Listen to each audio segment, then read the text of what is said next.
The Equitable Life Assurance Society presents This Is Your F.B.I.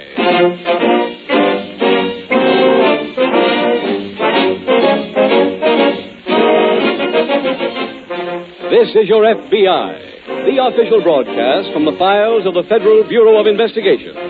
Presented as a public service by the Equitable Life Assurance Society of the United States and the Equitable Society's representative in your community.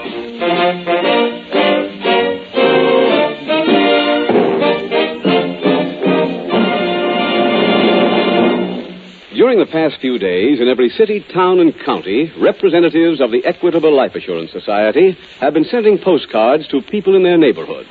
The purpose of these postcards from Equitable Society representatives was to urge their neighbors to listen to the main commercial in tonight's Equitable broadcast. It's addressed to men and women who want to be self-supporting and independent after they're 60 years old.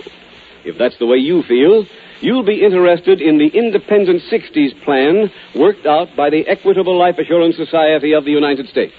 I'll give full details in about 14 minutes.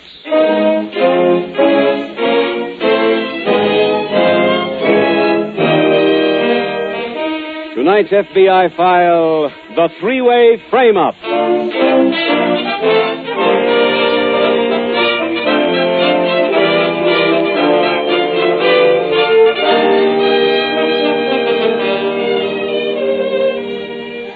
Crime in the United States is an established business, and unfortunately, that business is very good. You read a note in your newspaper about a robbery or a holdup, or you hear about one on your favorite radio news program, and you are likely to forget it quickly because few holdups are dramatic enough to impress themselves upon you. But do not be under the mistaken belief that those thefts are isolated and the result of any accident. The majority of them are well planned, and more than that, many of them are the result of work by groups of tightly knit gangs. That those gangs enjoyed a banner year in the past 12 months is shown by the figures recently gathered by your FBI in a nationwide survey into the field of crime. The value of property stolen last year in the United States totaled more than $113 million, or an average of $2.5 million a week. That figure should impress you, law-abiding citizens, because that $113 million was your money.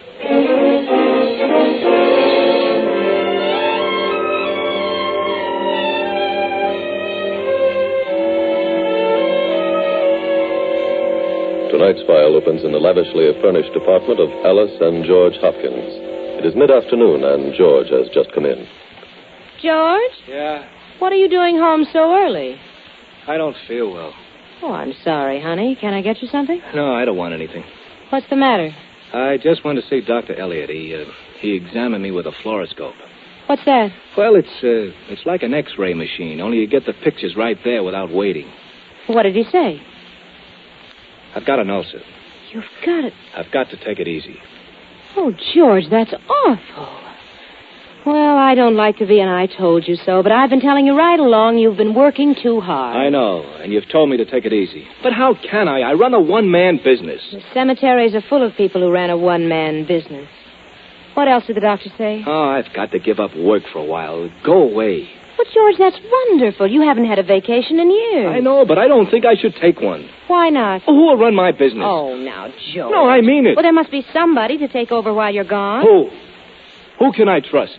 Well, how about Bob Nelson? Well, I thought of him. And? I'm not sure he's had enough experience. But, George, he's been with you a long time. Alice, you must realize that length of service is no barometer for talent.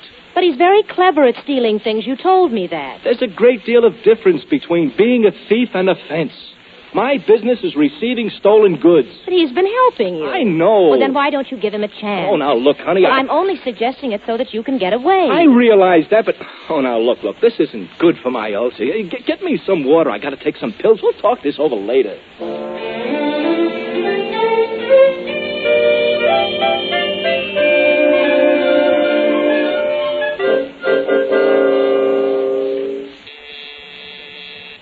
Who is it? Me, Bob. Alice. Oh. Hi, baby. Hi. Got any whiskey in the house? Sure. and mix us some drinks. We got something to celebrate. What? George saw a doctor this afternoon. He's sick. No kid. Yeah. The doc says he's got to go away. Is he going? Yeah. Is that what we're celebrating? No. This drink will be to you. I don't get it. You're the new head man. Huh? George had to get somebody to run the business while he's gone. I sold him on you. Well, thanks, baby. Here. He's going to call you later. What's the matter with him? Oh, he claims he's got an ulcer, but you know the way he bellyaches all the time. He won't be happy till they name a new disease after him. How long is he going to be gone? 6 months. That should give you all the time you need. For what? To take his business over. Permanently. Oh. Would you drink to that?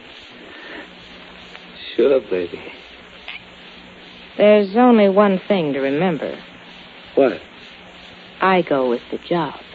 You think I'd want to forget that? No. How about another drink? Not now. I gotta hurry back to the house. After all, I'm George's ever-loving, dutiful wife. Until he leaves town. Come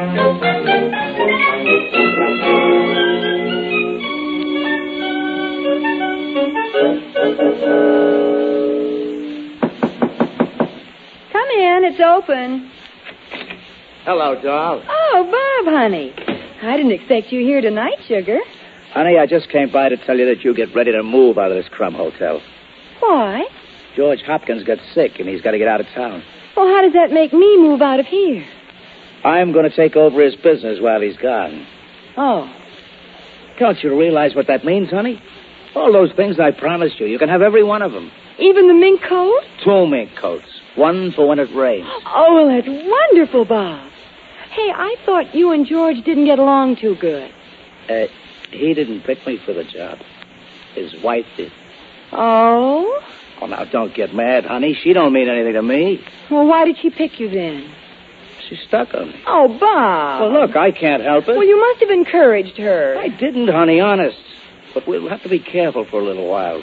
Where we go together and things like that. Why? Because she thinks I'm stuck on her. That I'm going to cut up the business with her as soon as George leaves town. But as soon as I take over, baby, it's just you and me.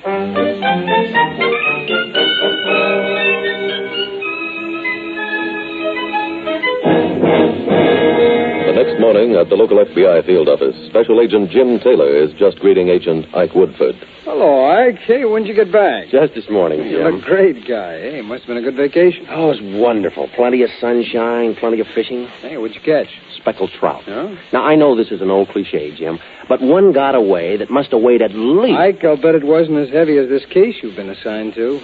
Okay, I'm sorry. What is the case, Jim? Hijacking. Nothing's changed much since I left. I think maybe we got a break on this case, though. Oh, that's good. We found one of the trucks out on Highway 37. Abandoned? Yeah. Nothing new about that, Jim. We found trucks before. But this one was still loaded. Stolen goods. Oh? Truck hit a soft shoulder on the road, ran off into a ditch. I see. It was filled with about $11,000 worth of stolen drugs and headed for here. Well, how do you know that, Jim? We found a note in the cab of the truck saying that the shipment was due to be delivered to the warehouse here. No other address on the note, huh? No. Police over at Madison are checking up on the truck now. Well, the driver just took off, I assume. That's right.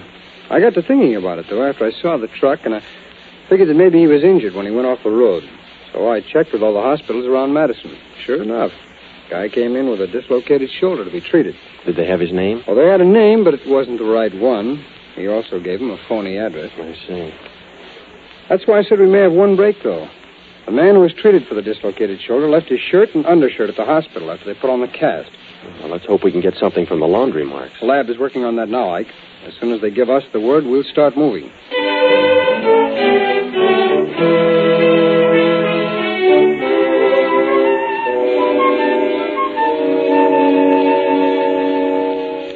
Alice, get me a glass of water, will you?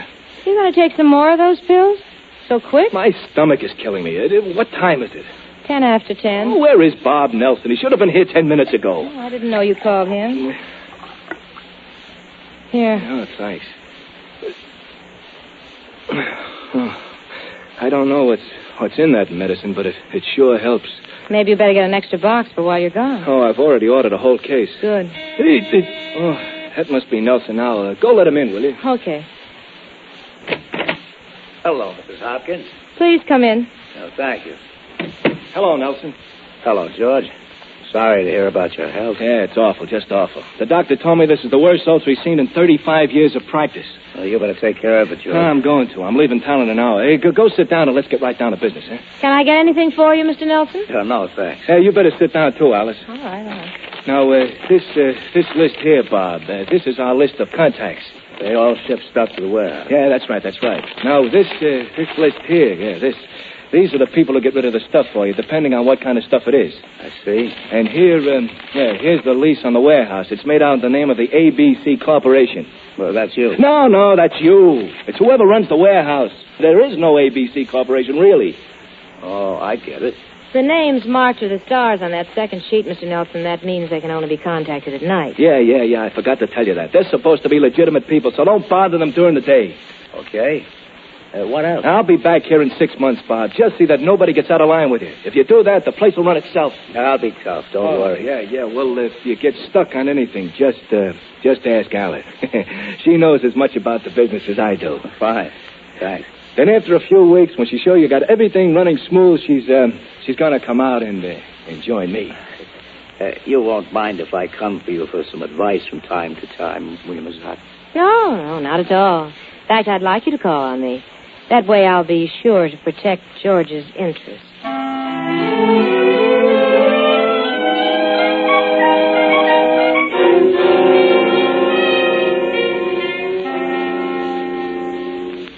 Ike, any word from the police? No, not yet, Jim. They checked that laundry over an hour ago, and it was the right place. That's good. Maybe they've set up a surveillance at the driver's house. Probably.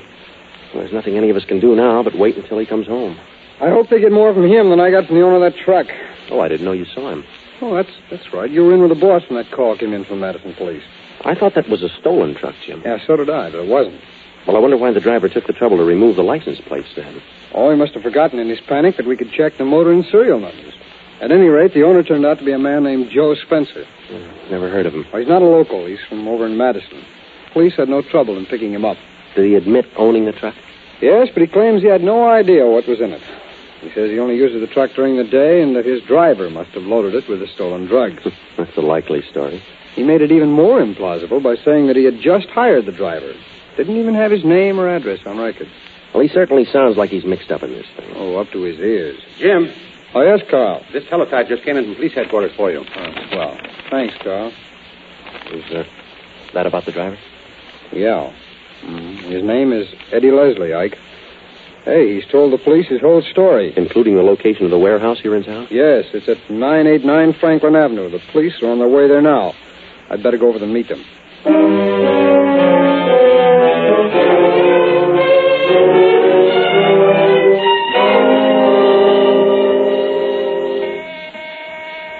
Just a minute. Bob. Out of the way, Alice. Bob, what's the matter with you? What did you take me for? A square, a chump, an out-of-the-town element?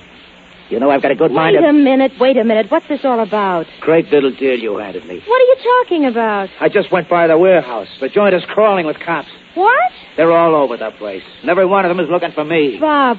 You and that husband of yours tried to frame me, didn't you? Don't I take the rap for your phony deal? Oh, Bob, why would I frame you? I made George go away so we could be together. Ah, don't give me that. Well, it's the truth. I swear it is. Well, then George framed both of us. What do you mean? Take a look at this note. I just picked it up in my apartment. Who's it from? My girl, Helen. You've got a girl? I did have a girl. She's just run away with your husband, George.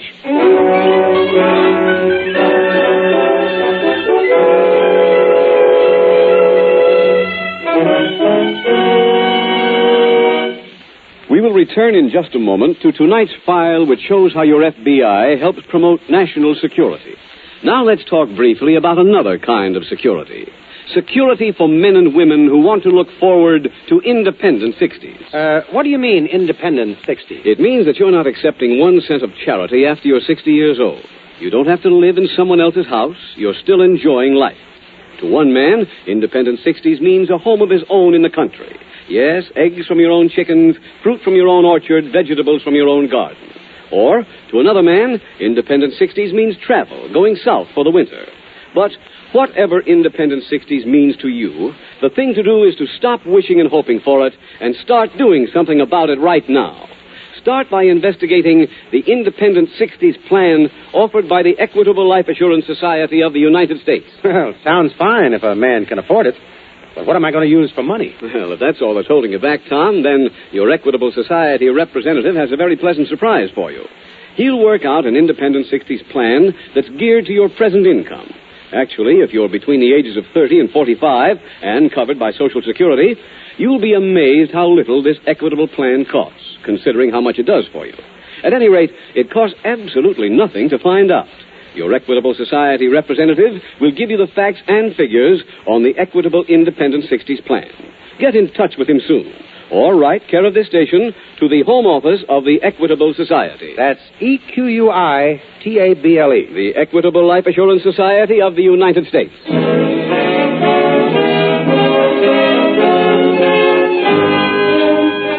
Now back to tonight's file, the three-way frame-up.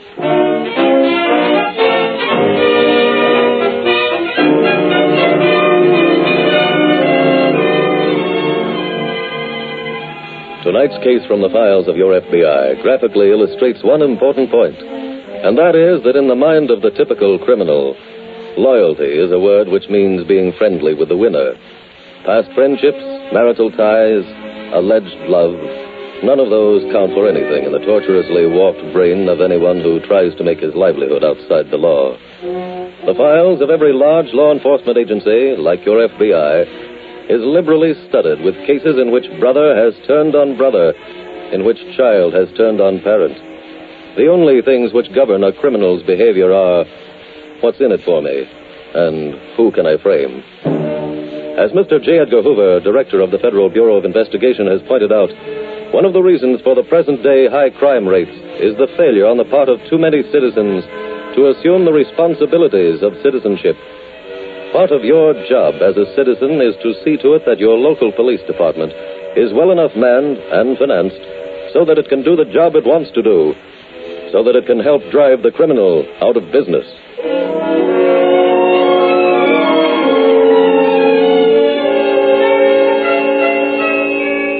Tonight's file continues at the local FBI field office. You look disappointed, Jim. I am. I thought we were going to close this case when we located that warehouse. Did you find anything there?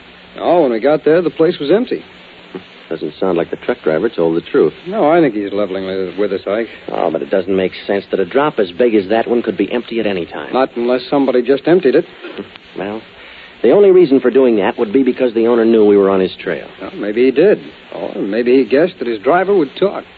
I checked at the Hall of Records on the place, Jim, Oh. and that's not much help either. Who's on record as being the owner of the place? An outfit named the ABC Corporation is the lessee of the property, and the lease is signed by a G.E. Robertson as president. Have you contacted Robertson? Now, there is no such person. It's a fake name. Another one, huh?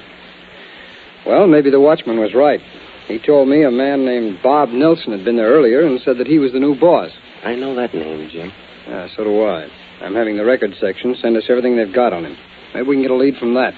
The owner of the property that the warehouse stands on is the Don Allen Company. Don Allen Company, they're a legitimate outfit. How did they get mixed up with this? I don't know, neither did they.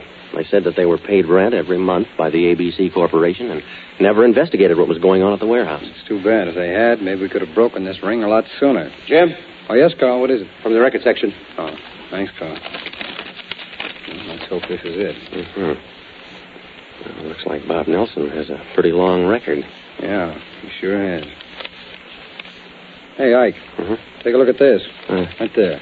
Oh, there's an arrest for selling stolen goods. Sounds like he could be our man. Let's send out an alarm on Nelson right away.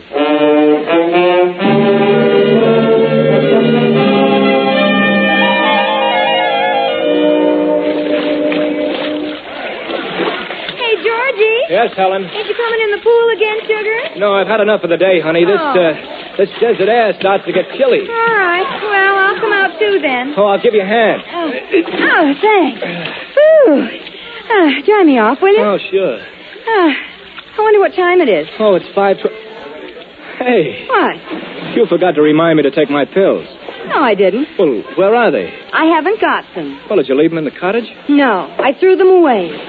Threw them away? Yes, I got sick and tired of playing second fiddle to an ulcer. Oh, but Helen, You brought me here for a vacation, sugar, not a rest cure. But I need those pills. Oh, Georgie, that's just your imagination. If you take pills, you think you're sick. If you think you're sick, we don't go out.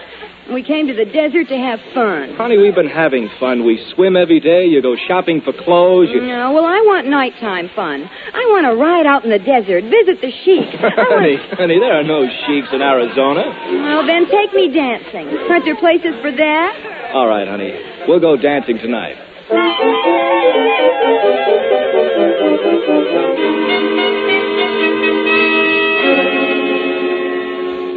Jim, Yeah? we've got Bob Nelson and the watchman from that warehouse outside. Oh, good.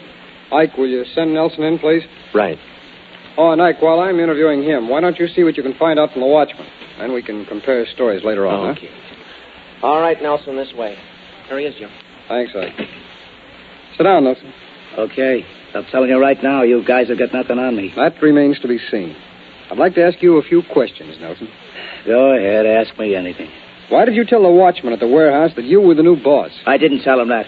I told him I was running things while the boss was away. You were working for somebody else? That's right. Who? George Hopkins. Before you ask me where he is, I'll tell you, I don't know. He said he was sick, had to go away. So he went away. With my girl. Was he sick? I don't think so. But he was always used to make out he was dying. He had pills to take care of everything. How about that list of contacts the police found in your hotel? Hopkins gave them to me. They're even in his handwriting. Then you knew the warehouse was a drop. Sure, I know it. I ain't claiming I'm a lily. But you guys got no rap on me because I never operated a warehouse. Ask the watchman if you don't believe me. I will. Ike, Yes, Jim. did you ask the watchman how long Nelson had been running a place? Yes, I did. He said he never actually ran it, that we moved in before he had a chance. There, you see? Did the watchman know where Hopkins had gone? No, he didn't, Jim. Maybe you can find out from his wife. No? Where is she? We've got an apartment at 108 West Owens Avenue. Okay. All right, Nelson. We're going to hold you for further questioning. How long? Until we can locate the commissioner and arraign you. In the meantime, Mike, let's get a warrant. Go over and talk to Mrs. Hopkins.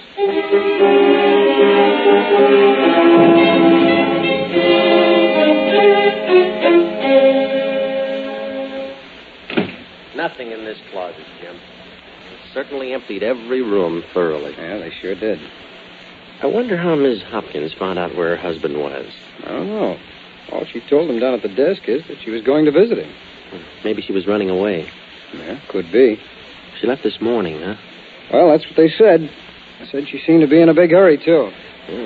I guess maybe we better get back to the office, Jim, and just chalk this visit off as a loss. Yeah, looks that way. What do you got there?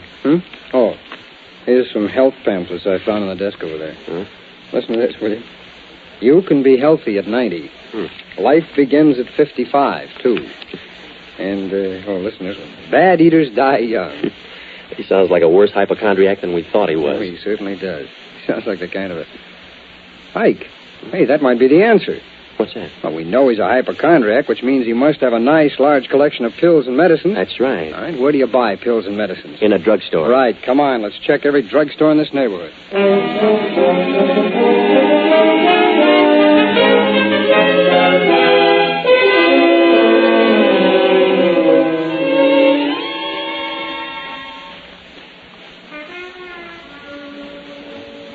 Gee, Georgie, sugar, you're a wonderful dancer.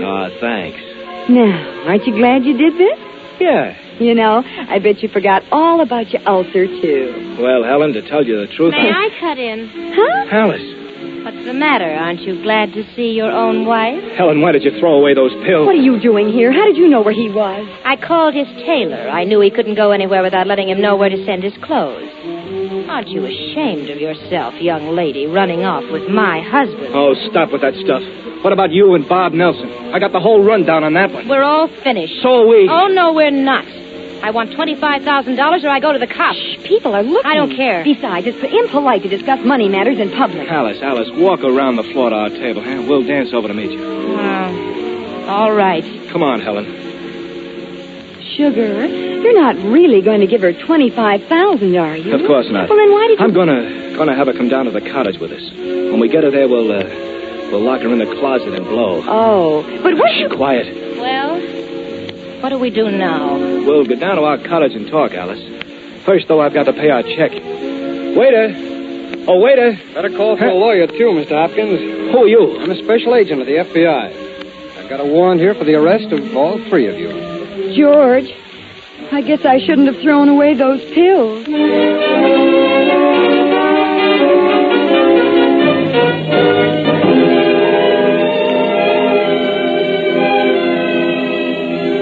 George Hopkins received a 20-year sentence for theft from an interstate shipment. Robert Nelson was sentenced to 10 years and the two women to 5 years each under the same statute. The clue which led your FBI to George Hopkins came after a check of the drugstores in Hopkins' neighborhood. One of them revealed that he had just ordered a refill on several prescriptions written by a Dr. Elliott. Locating the doctor was a simple matter, and since every hypochondriac notifies his doctor of his every move, the two special agents were able to find out where Hopkins had gone.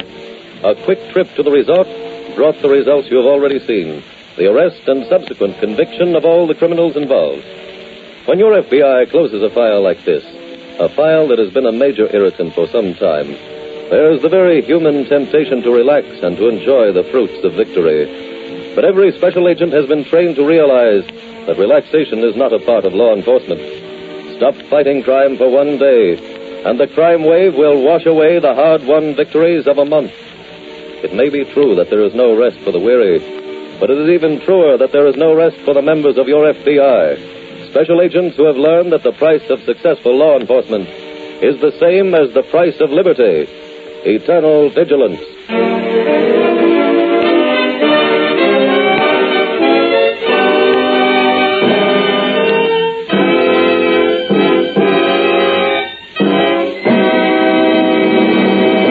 In just a moment, we will tell you about next week's case from the files of your FBI. Now, three final questions on the Equitable Society's Independent 60s plan. Mr. Keating, I'm 28 years old. Is that too young to start one of these plans? Your Equitable representative will tell you that the sooner you start, the less the plan will cost you each year. Yeah, but what about the life insurance I already have? Your Equitable representative will show you how to integrate it into your plan. Well, what income will it give me in my 60s? Your Equitable Society representative will give you the exact figure. Either get in touch with him soon or send a postcard care of this station to the Equitable Life Assurance Society of the United States.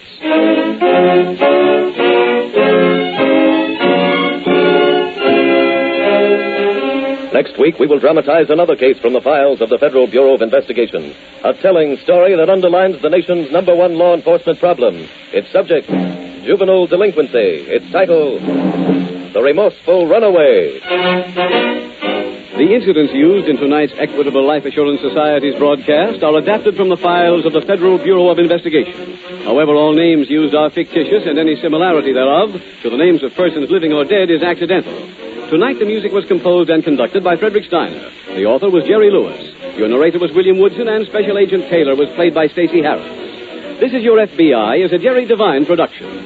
This is Larry Keating speaking for the Equitable Life Assurance Society of the United States and the Equitable Society's representative in your community, and inviting you to tune in again next week at the same time when the Equitable Life Assurance Society will bring you another thrilling story from the files of the Federal Bureau of Investigation.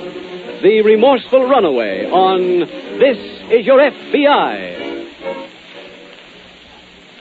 The hungry people of Europe must be fed. You can help feed them. Send $10 to CARE, C-A-R-E, New York. Do it today. This program was transcribed. This is ABC, the American Broadcasting Company.